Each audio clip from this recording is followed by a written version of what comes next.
on in this series of composition videos, today I'm going to discuss the importance of developing phrases in your composition and provide some different ways on how to create phrases. One of the most important things to remember when developing your phrases is they should develop from your motif. Personally, I think phrase is one of the harder concepts to understand in composition, and I think we can all fall into the trap of creating phrases of movement that fit in with our music accompaniment rather than making purposeful choices in the type of phrases and length of phrases we're trying to create to best communicate our concept intent. So let's look at what is a phrase and how can we make clear choices in how we create a phrase to help communicate a concept intent. The NESA Stage 6 dance syllabus defines phrase as a brief sequence of related movements that make up the smallest and simplest unit of dance form. One of the best analogies to help understand how motif, phrase, sequencing, form, and structure all work together is to think of composition like a book. The motif is like the title of a book. The title of a book gives the reader an idea of what the book is going to be about. Your motif should be the same and give the audience an idea of what your composition is about. It shouldn't be a random movement that doesn't link together or isn't utilised throughout the composition. Phrases are like sentences in a book. They should flow on from one another. Sentences have a beginning, middle, and end. They start with a capital letter and end with a full stop. Phrases should also feel like they have a beginning, middle, and end. Sentences don't usually stop mid-sentence.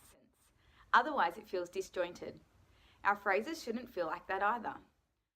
Not all sentences are the same length, and therefore our phrases should vary in length, otherwise they can become predictable and boring. Phrases are then sequenced in an order that flows and feels like each phrase belongs together.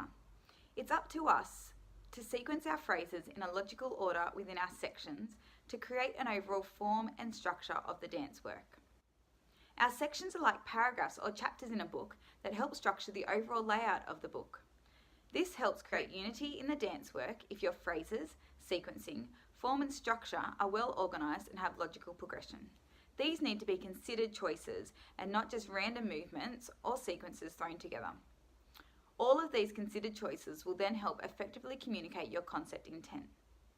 So let's have a look at a variety of options you can include when developing phrase for your composition. Count phrasing. Try varying the length or counts of a phrase. Energy flow of a phrase. Vary the impulse of energy in a phrase. Try having a burst of energy at the beginning or end of a phrase. Use repeated impulses, or vary the movement quality in individual phrases. Music phrasing. Utilize the different phrasing in music. Listen to the different rhythms, voices, or instruments in the music and create movement phrases to suit. Phrases created from individual movements. Try linking individual movements together to create a phrase without stopping between movements. Find a way to transition from one to another. Breath phrasing. Try using your breath to move a single body part for the whole length of the breath, or vary your breath to short, sharp breaths and use that as a way to create a phrase. Or think about deep breathing or a quick exhale. High point in phrasing. A high point can be used in a phrase and may be an accentuated movement, an increase in speed or strength, or marked by an extreme change or gradual dynamic change.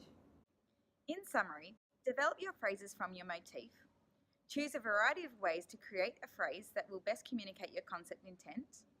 Ensure your phrases have a beginning, middle, and end. And sequence your phrases together to flow and have logical progression. Happy choreographing!